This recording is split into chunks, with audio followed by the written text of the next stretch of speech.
The day I became a mother was supposed to be the beginning of something beautiful.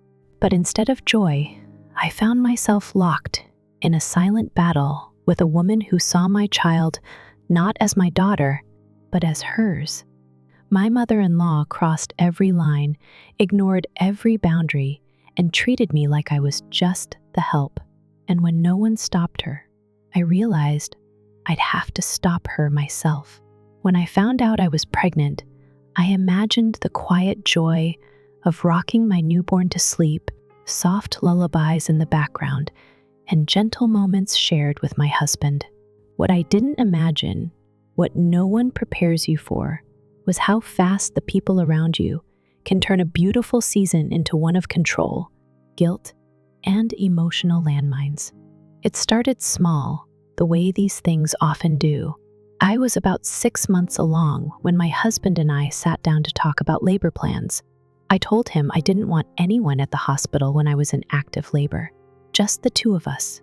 I wanted those first few hours, those raw and intimate moments, to be ours alone. He nodded and said he understood.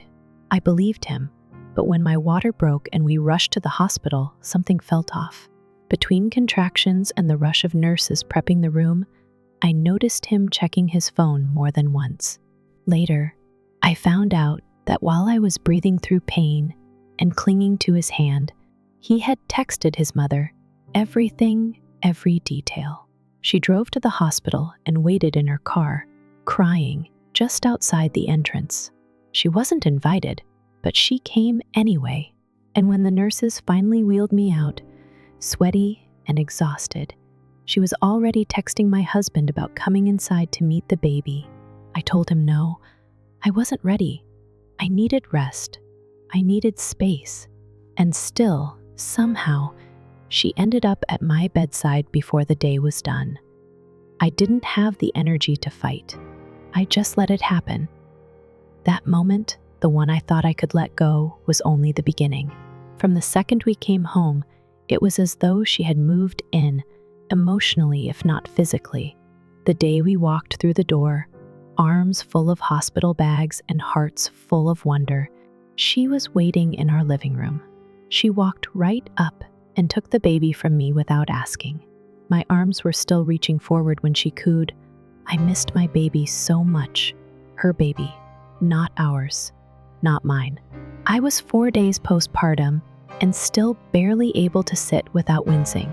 My hormones were everywhere. I was trying to find my rhythm, trying to learn how to care for a human I had just brought into the world, but none of that seemed to matter to her. She hovered, constantly correcting how I held the baby, commenting on what I wore, judging how long I let her sleep.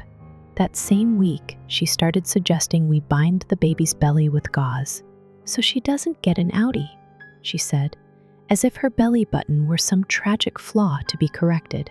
I said no, repeatedly, kindly at first, then firmly. But my husband?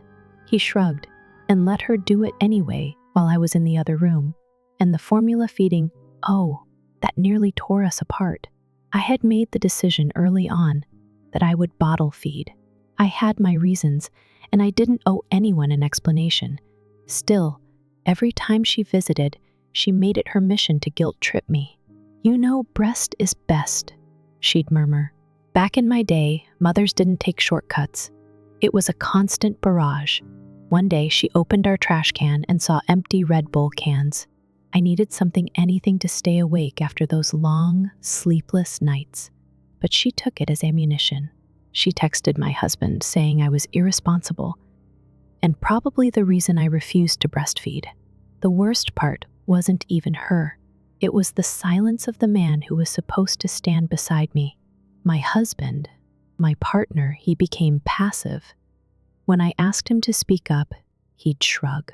"She means well." When I cried, he'd say, "Just ignore her." When I asked him why he let her walk all over me, he'd say, "It's not worth the drama." But it was worth something to me. My peace, my sanity, my right to mother my child. And it wasn't just her opinions, it was her presence. I couldn't take a step without her weighing in. I'd rock my daughter in my arms, and if she cried for more than 2 seconds, my mother-in-law would reach in and take her. No permission asked, no trust given, as if I didn't know how to soothe my own baby. Then there were the uninvited visits. She'd just show up. No text, no call. And my husband, he never said a word. I started to feel like a guest in my own home. The kind who tiptoes around and tries not to upset the host. And still, I stayed quiet. I tried to be gracious. I told myself it was just hormones, just postpartum fog, that maybe in a few months she'd settle down. But each time I pushed down my voice, I felt it chipping away at me, until one day I found myself in the bathroom, staring into the mirror, wondering where the woman I used to be had gone. I didn't recognize myself anymore. The woman in the mirror had tired eyes, shoulders weighed down by unspoken frustration, and a heart that beat just a little faster every time the doorbell rang, wondering if it was her again. I tried talking to my husband. Again, we were sitting on the couch while I was sitting. He was half watching TV, half scrolling through his phone. "I need to talk to you," I said softly. He looked over. "What's up?" I hesitated, then pushed forward. "Your mom. I can't do this anymore. She's everywhere. She undermines me, questions every decision I make, and you never say anything. I feel like I'm raising this baby alone." He sighed. "Laura, she just wants to help. She doesn't help," I snapped, sharper than I meant to. I took a breath. "She controls. She invades. And you let her." He rubbed his temples. "You're tired. You're overwhelmed. She's just being a grandma." "She's trying to raise my child like it's hers," I said, barely holding back tears. "She treats me like the babysitter." He didn't respond right away, just looked back at the TV. That silence said everything. The next day, it got worse. I had taken the baby to visit my brother. He couldn't make it to the hospital, and I wanted him to meet his niece. We stayed maybe 3 hours. That's it.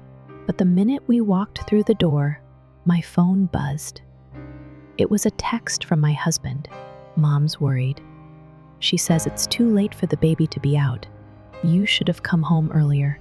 I stared at the message, heart sinking. My own husband couldn't even defend me for wanting a normal family visit. And then, as if on cue, she appeared.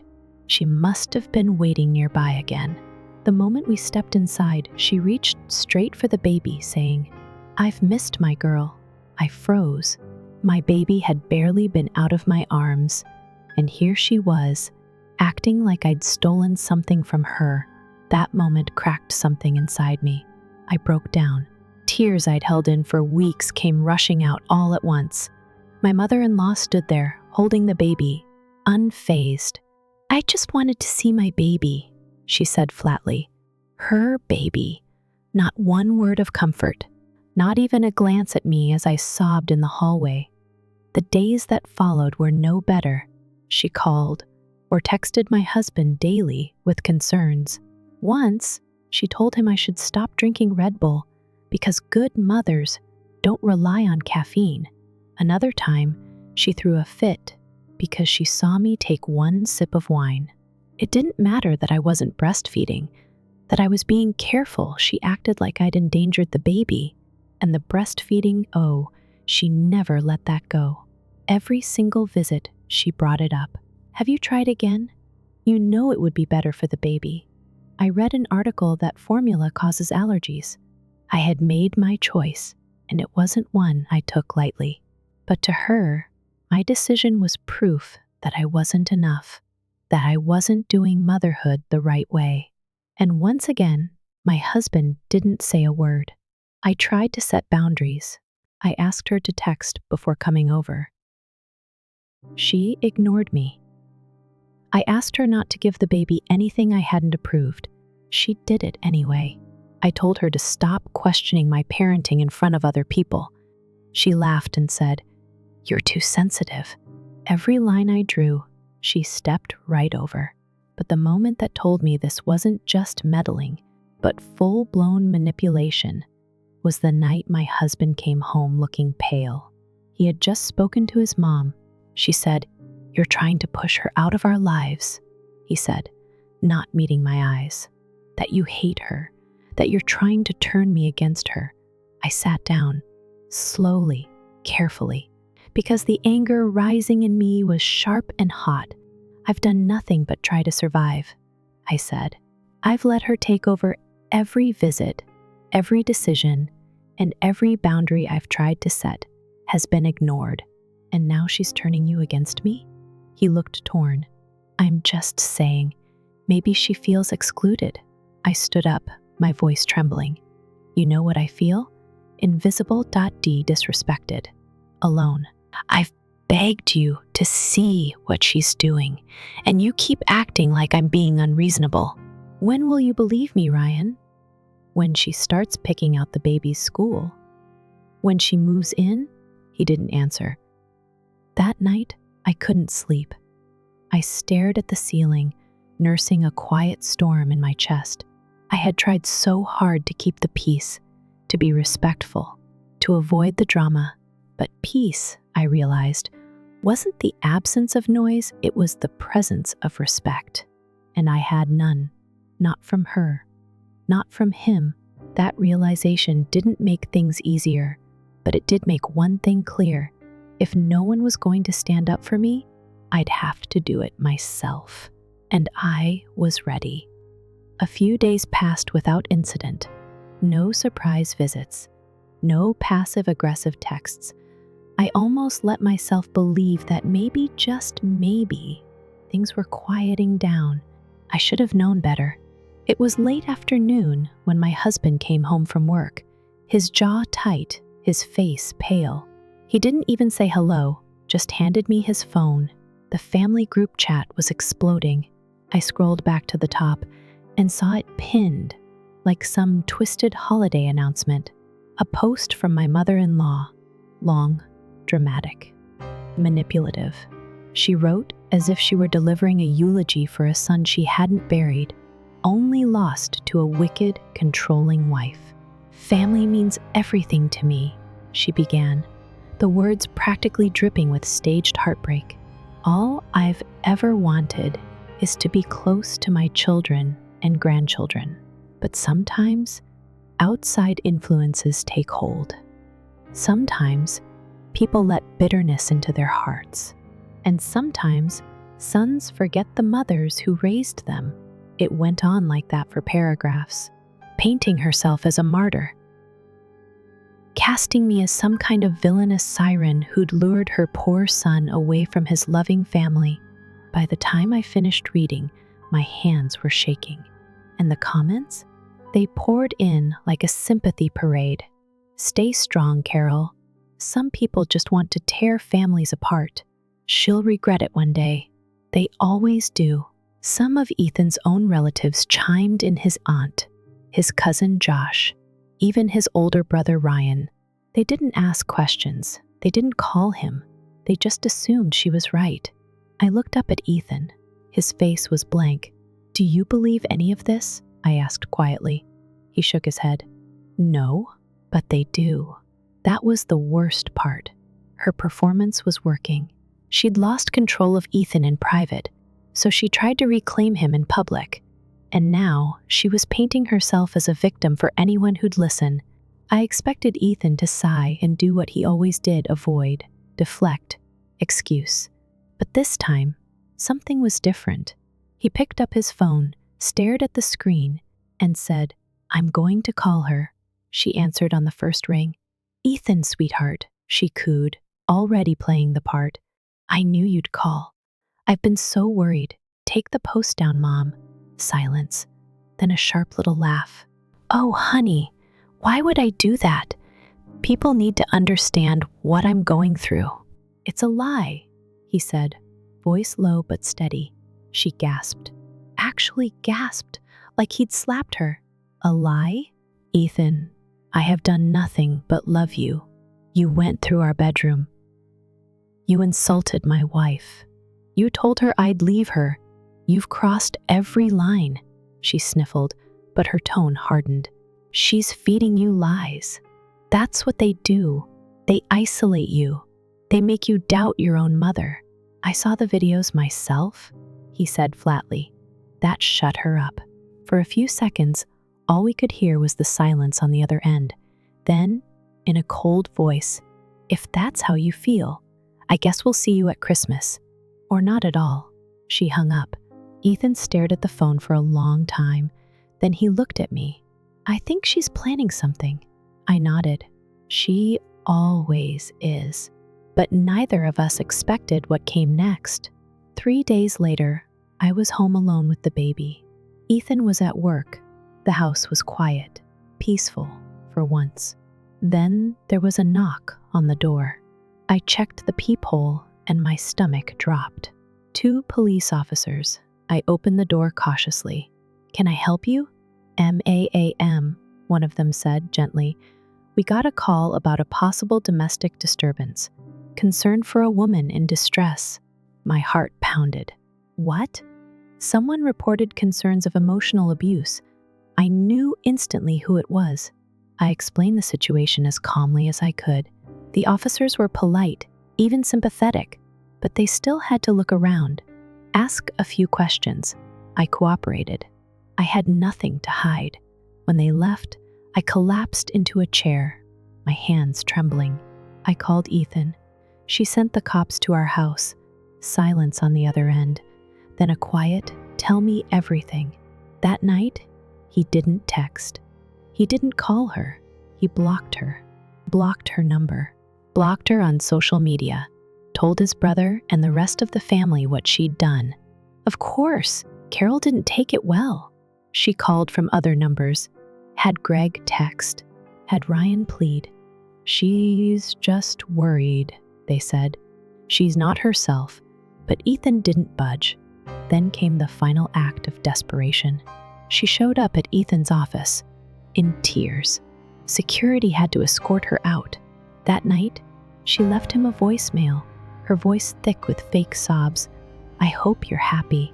You broke your mother's heart. I don't even know if I'll be here next Christmas. I hope you can live with yourself." When he played it for me, I braced myself for guilt, for hesitation. Instead, he shook his head. "She's never going to stop." I put my hand on his. "So what do we do now?" He looked at me with a kind of clarity I hadn't seen in years. "We end this." And for the first time since all of this began, I believed him. We spent the rest of the week quietly preparing for what we both knew was coming. Ethan had decided to do what once would have seemed unthinkable. He called a family meeting. He sent a message in the group chat, short and direct. "We need to talk. No more side conversations. No more rumors. Saturday at our house. This ends now." No one responded at first, but I knew Carol would come. She wouldn't be able to resist an audience. Saturday arrived heavy with tension. The air in the house felt thick, like a storm was coming. Ethan didn't say much that morning, just moved from room to room, straightening things that didn't need straightening. His jaw was tight, his hands fidgeted, but underneath the nerves, I saw something deeper resolve. At exactly 3 o'clock, they started arriving. First Greg, then Ryan and his wife, a few cousins, an aunt or two, then finally, Carol. She walked in like she always did, chin high, smile tight, dressed to impress. She scanned the room like she was stepping onto a stage. Her eyes landed on Ethan, and her expression softened into something rehearsed. "Ethan, sweetheart," she said, arms extended. "Is this really necessary?" Ethan didn't move. "Yeah, Mom, it is." She placed a hand dramatically on her chest. "I just want to fix this. I've been so worried. Then why did you call the police on my wife?" The room froze. Greg shifted in his seat. Ryan looked away. One of the aunts gasped quietly. Carol blinked, caught off guard for once. "What are you talking about?" "I would never."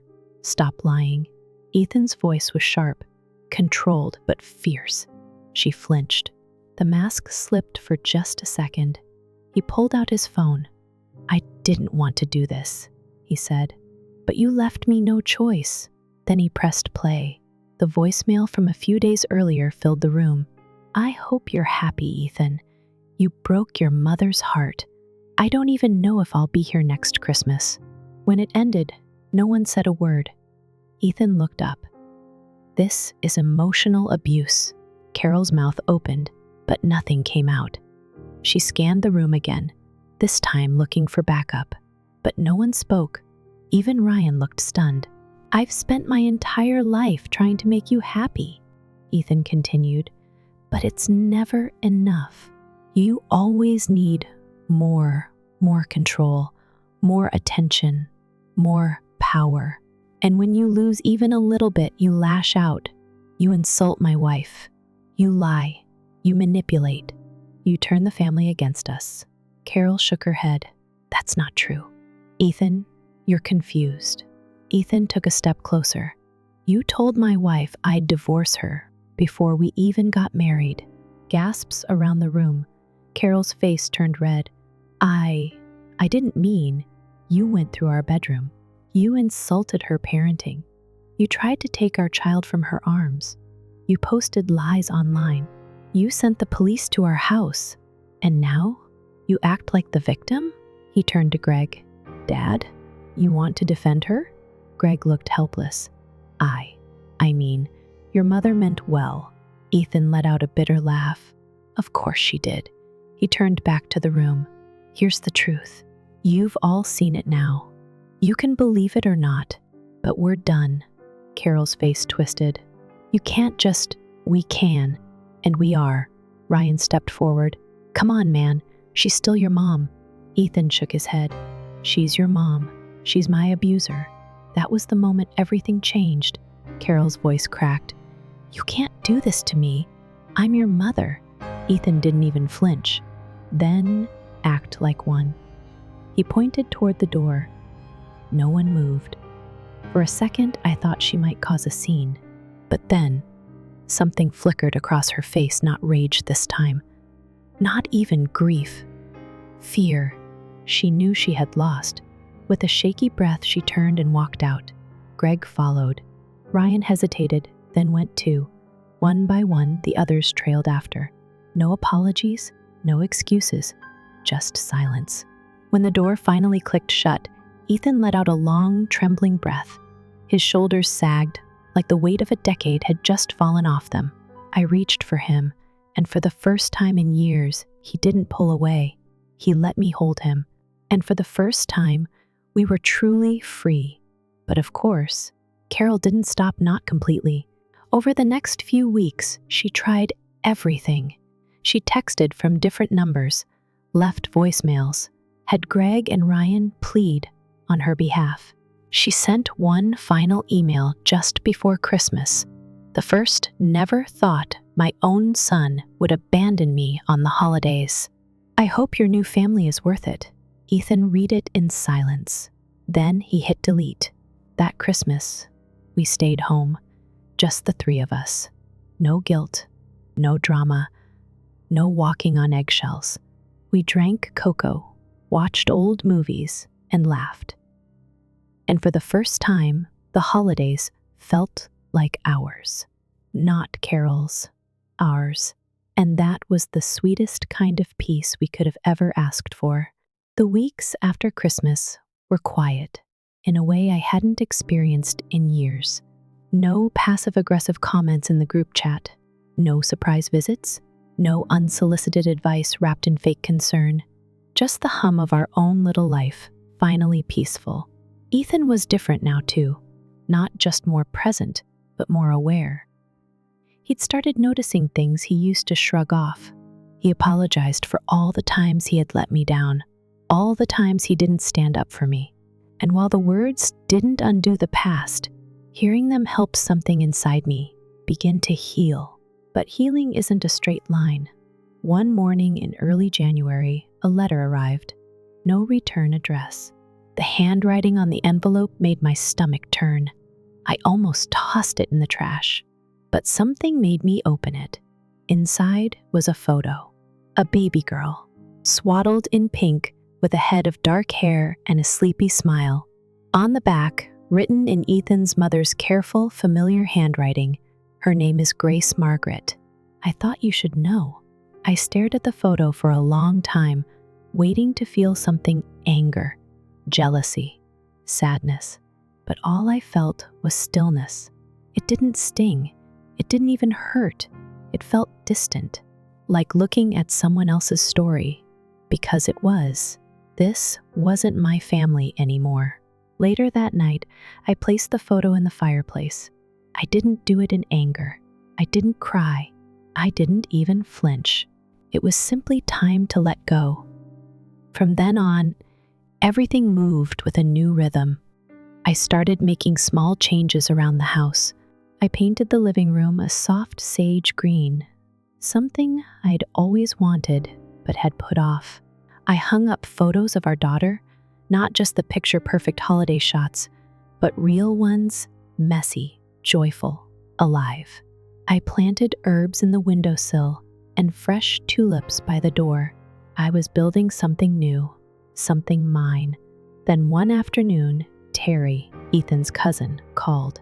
"I know it's been a while," he said gently, "but a few of us are getting together. Just dinner. No drama. We'd love to see you." I hesitated. My instinct was to say no, but something in his voice, genuine, kind, made me pause. "I'll think about it," I said.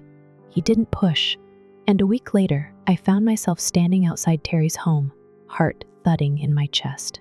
When the door opened, it wasn't like walking into a lion's den. It was warm, welcoming, familiar in a way that didn't hurt. Terry's wife hugged me like I hadn't missed a beat. One of the cousins handed me a glass of wine without asking me to help in the kitchen. No one brought up Carol. No one mentioned the family meeting or what had happened. It was just laughter and stories and space to breathe. Halfway through dinner, Terry leaned over and said, "You know, a lot of us knew. We just didn't know how to say it." I nodded. "It's okay." But he shook his head. "It's not. You shouldn't have had to be the one to burn everything down just to get free." I smiled, touched. "Sometimes you do, though. And maybe that was the truth of it. Sometimes the only way out is through the fire." That spring, I joined a watercolor class at the senior center. I wasn't any good, but that wasn't the point. Every Tuesday, I'd show up, apron tied, brushes in hand, sitting next to women who were rediscovering their joy just like I was. We laughed. We shared stories. We painted terrible flowers and crooked birds and called it beautiful. One morning, while packing up my brushes, a woman tapped me on the shoulder. "I hope this isn't strange," she said softly.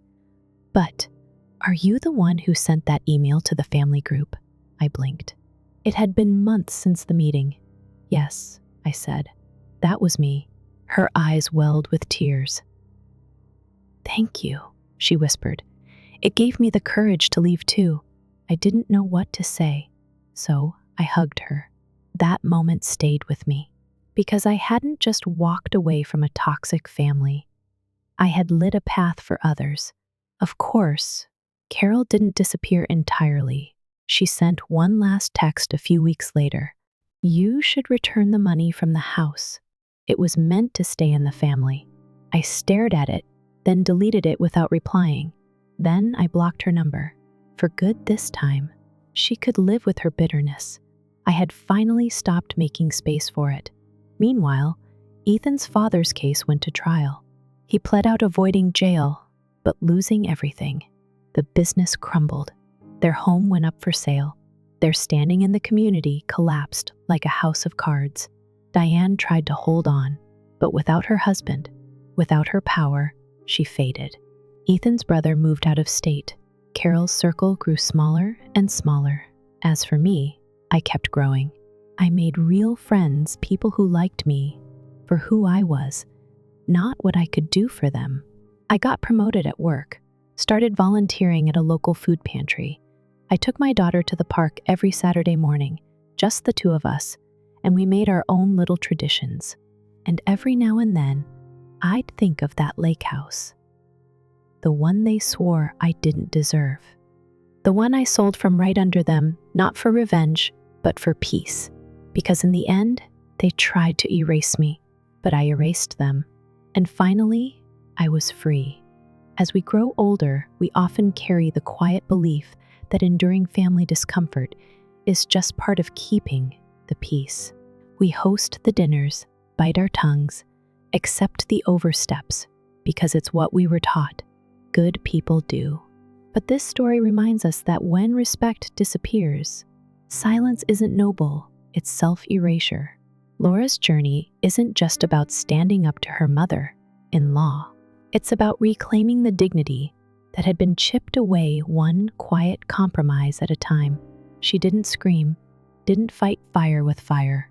She simply drew a boundary and stood behind it firmly, and finally, in doing so, she not only protected her peace, but modeled something powerful for others who had silently suffered too. The lesson here is clear. It's never too late to choose yourself, to say no to disrespect, to stop shrinking in someone else's shadow.